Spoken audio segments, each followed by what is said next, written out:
بسم اللہ الرحمن الرحیم. جاء الحق وزهق الباطل ان الباطل کان زہوقا. میرے پیارے احمدی بھائیوں، بہنوں، بزرگوں، السلام علیکم ورحمۃ اللہ وبرکاتہ. میں آج اس اسمبلی کی کارروائی جو کہ 5 اگست 1974 میں ہوئی تھی، جس میں احمدیوں کو قانون آئین کی روح سے غیر مسلم قرار دیا گیا تھا، میں اس کی تفصیلات میں تو نہیں جاؤں گا کیونکہ اتنا وقت نہیں ہے، لیکن یہ کارروائی 13 روز جاری رہی اور 13 روز کے بعد ایک متفقہ فیصلہ ہوا کہ احمدی دونوں گروپ، لاہوری گروپ اور قادیانی گروپ، آئین کی روح سے غیر مسلم قرار دیے گئے. واضح رہے کہ یہ کہا جاتا ہے کہ اس روز 72 فرقوں نے مل کر ایک فرقے کو غیر مسلم قرار دیا. واضح رہے کہ پاکستان میں 72 فرقے اسلام کے موجود ہی نہیں. دوسرے، پاکستان میں جو بڑے فرقے ہیں، جو بڑے گروپ ہیں، وہ یا تو اہل سنت والجماعت ہے یا شیعہ ہیں، باقی چھوٹے چھوٹے گروپ ہیں. قومی اسمبلی جس میں تقریباً 300 سے زیادہ ممبران موجود تھے، وہ اسلامی مملکت کو ریپرزینٹ کرنے کے بالکل مجاز نہ تھے، وہ تو عام سیاسی لیڈر تھے. اس اسمبلی میں صرف اور صرف ایک اسلامی مسلمانوں میں سے ایک دینی عالم تھے، وہ مفتی محمود تھے. ان ممبران میں ایک ممبر جو سینٹ کے، مولوی ظہور احمد خشکی، یہ احمدی بھی تھے. ان کا قادیان سے تعلق تھا. یہ صاحب مرزا ناصر احمد خلیفہ ثالث اور میاں عبد المنان عمر صاحب خلف حکیم نور الدین خلیفہ اول تھے. یہ تینوں کلاس فیلو تھے. جب یہ فیصلہ ہو گیا کہ احمدی یعنی قادیانی اور لاہوری آئین کی روح سے غیر مسلم اقلیت قرار دیے گئے ہیں، تو تمام ممبران میں اس پر دستخط کیے تھے. ان میں دستخط کرنے والے مولوی ظہور احمد خشکی صاحب بھی تھے، جنہوں نے مرزا ناصر احمد کی اجازت سے دستخط کیے تھے. اب جب ہم پاکستان میں غیر مسلم اقلیت قرار دیے گئے تو ہماری طرف سے کوئی احتجاج نہ ہوا. حیرانگی کی بات ہے کہ وہ شخص جو کہ ایک نمائندہ تھا احمدی جماعت کا، جس کا نام جیسے میں نے پہلے بتایا ہے مولوی ظہور احمد خشکی، وہ بدستور سینٹ کا ممبر رہا. اس نے بالکل استعفیٰ نہ دیا، بلکہ اس اسمبلی میں کام کرتا رہا.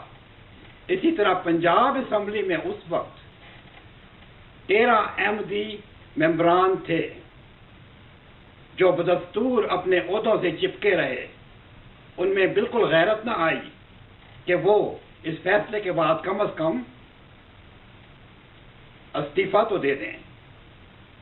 لیکن میں جو بات کرنے جا رہا ہوں وہ یہ کہ اس فیصلے کو متفقہ طور پر جو کیا گیا تھا، اس پر ہماری جماعت کے ایک ممبر نے بھی دستخط کیے تھے. یعنی مرزا ناصر خلیفہ ثالث کو یہ فیصلہ بھی قابل قبول تھا، اسی لیے کوئی احتجاج بھی نہ ہوا. سو مچ سو یہ دستور ساز اسمبلی چلتی رہی اور 2 سال بعد دوبارہ پیپلز پارٹی کے الیکشن کا وقت آ گیا. اسی جماعت نے دوبارہ اس پارٹی کو، جس پارٹی نے اس کو ڈسا تھا، اس پیپل پارٹی کو، مسٹر بھٹو کو پھر جتوایا. وہ اسمبلی کے ممبران اسی طرح بدستور آئندہ بھی پاکستان اسمبلی میں آنے کے لیے کوششیں کرتے رہے. یعنی ان کی غیرت کی یہ انتہا تھی کہ ان کو غیرت تک نہ آئی کہ ایک اسمبلی ان کو کافر قرار دے رہی ہے، غیر مسلم اقلیت قرار دے رہی ہے، وہ بدستور اس کے ساتھ چمٹے ہوئے ہیں.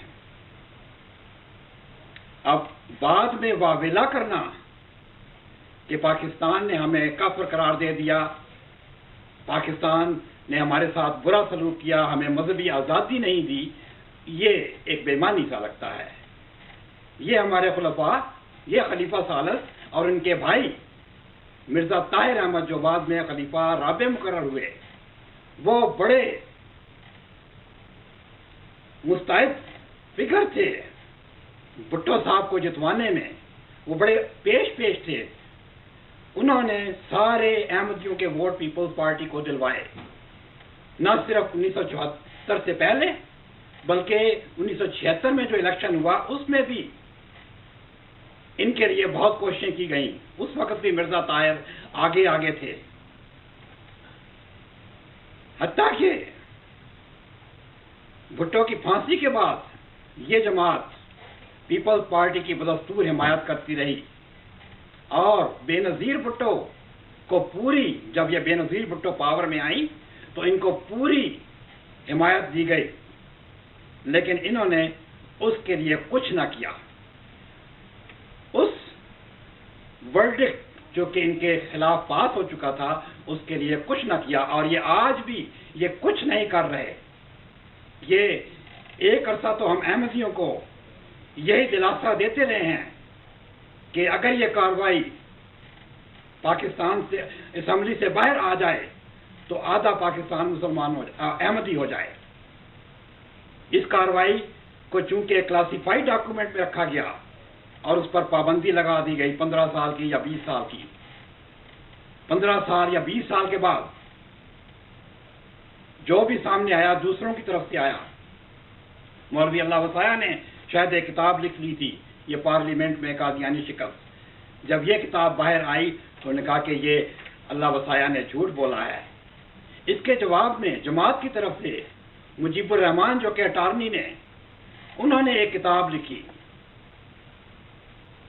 افسوس وہ اٹارنی تھے، وہ جانتے تھے کہ جماعت احمدیہ اس فیصلے کو قبول کر چکی ہے، اس ڈاکومنٹ پر یہ سائن کر چکی ہے، کیونکہ ان کا ایک نمائندہ مولوی ظہور احمد خشکی موجود تھا. تو یہ کس طرح احتجاج کر سکتے ہیں؟ واضح رہے مولوی ظہور احمد خشکی نے اپنے زمانے میں بڑے بڑے مارکے انجام دیے. ان کو جاننے والے ان کے مارکوں کو جانتے ہیں. بہرحال ہماری غیرت کا تو یہ حال تھا، ہماری لیڈران کی غیرت کا تو یہ حال تھا کہ ان کو اپنی کرسیوں کی پڑی ہوئی تھی، ان کو اپنے خلافتوں کی پڑی ہوئی تھی، نظارتوں کی پڑی ہوئی تھی. ان کی غرض سے احمدی جائیں گڑھے میں، ان کی تو خلافتیں قائم رہنی چاہیے، ان کی وزارتیں قائم رہنی چاہیے، ان کی نظارتیں قائم رہنی چاہیے. یہ آج بھی یہ کچھ نہیں کر رہے. میں مرزا مسرور احمد صاحب کو دعوت دیتا ہوں، آئیں، وہ بتائیں کہ کیا اس میں کوئی غلط بیانی ہے جو میں نے کہی ہے. کیا جماعت کے نمائندہ مولوی ظہور احمد خشکی نے اس پر دستخط نہیں کیے تھے؟ کیا وہ 13 ممبران پنجاب اسمبلی کے جو قادیانی تھے، جو احمدی تھے، وہ بدستور اپنی سیٹوں پر چپکے نہیں رہے؟ کیا اس کے بعد جماعت احمدیہ نے پھر اسی پارٹی کو، پیپل پارٹی کو دوبارہ حکومت میں لانے کے لیے ووٹ نہیں دیے تھے؟